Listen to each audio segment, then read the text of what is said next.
Listen up. It's time to face some harsh realities about the habits that are messing up your testosterone. If you don't want to step up and fix these habits, well, you aren't going to make it very far in life. You might be offended or hurt by what I'm about to say, but I couldn't care less. I'm not here to mother you. I'm here to help men who want to become better and improve. So brace yourself and be ready to learn what it really takes to be a high testosterone man. There are 7 bad habits that are messing up men's testosterone, and if you watch to the end of this video, I will tell you how to overcome them. Low testosterone destroys a man because it makes you weak, docile, and emotional. Did you know that 50% of teens have gyno? How fucked is it that something inside of us is so wrong that we are developing like females? And the first most important thing messing up your testosterone is bad mental health. I know you probably expected something like not lifting weights or to be first, but if a man suffers from anxiety, depression, and paranoia, do you think his body will reward him with high testosterone levels? This might not be your fault though, because maybe you suffered from something traumatizing in the past. But when you don't feel safe, your body enters what's called the fight or flight mode. And when that happens, your cortisol skyrockets, and cortisol and testosterone are like opposites. Imagine them on a seesaw. If one is high, so this is cortisol, and the other is low, so this is testosterone. So every time you think of negative thoughts, like when you get jumped or something like that, your cortisol spikes up and your testosterone goes down. Same with depression. If you have depression, you can barely do the basic necessities of life. So how would you take action on this guide? So if you are addicted to porn, video games, or any bad habits, if you fix your mental health, these problems, which are actually symptoms of poor mental health, will start to go away. If you want to improve your mental health without spending thousands of dollars, I made a full mental health guide on this YouTube channel completely for free, which I recommend you watch right now. Even though that's bad for the algorithm, but it is the most important aspect of man. And I promise you, if you actually take action on it, your mental health will get 2 times better within 2 weeks. I'll link it in the description. The second thing messing up your testosterone is poor sleep.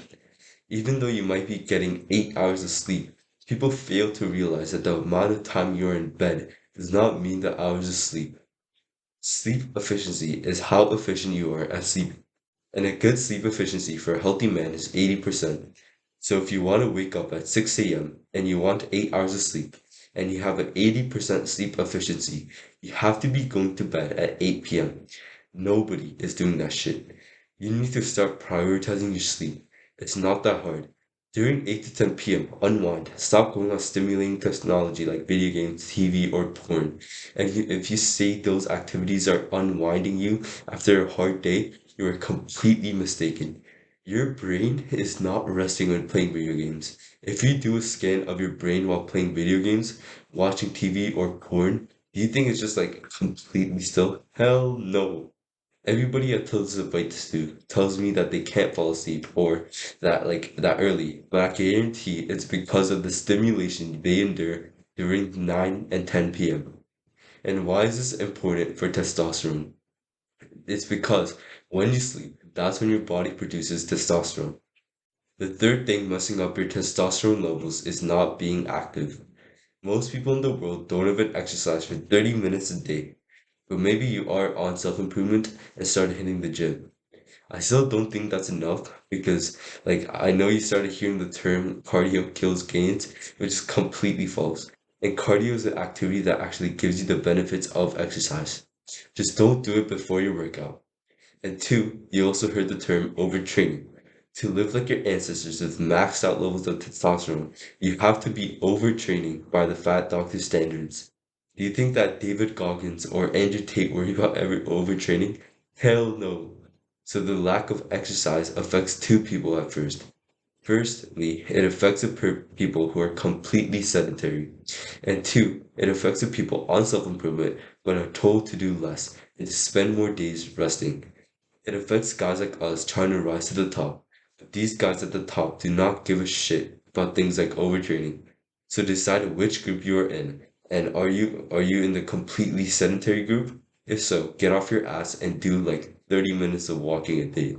Or are you in the group that is getting held back by the modern day feminization? Remember, the guys that you want to live like do not care about overtraining. They're getting shit done. The fourth thing destroying your testosterone levels is alcohol and a party environment. Alcohol is such a normalized poison that should be limited to a small amount a year, or preferably just completely cut out. If you're drinking every week, every month, every day, what are you doing, bro? I don't even understand alcohol. Like, it tastes like shit. And even if you drink enough, you can't even function properly the next day. Alcohol is proven to destroy not only your testosterone, but your health. If you want the quickest way to destroy your testosterone, to have fat hips and breasts, above 25% body fat, to look and feel like a slob, start drinking consistently and coupled with the degenerate environment it's usually coupled with, makes it even worse. Sure, like things like parties can be fun, and I'd actually recommend you go to one or two but without getting drunk. But trust me, after going to some, you realize that the hype isn't even worth it. That environment is probably also fucking up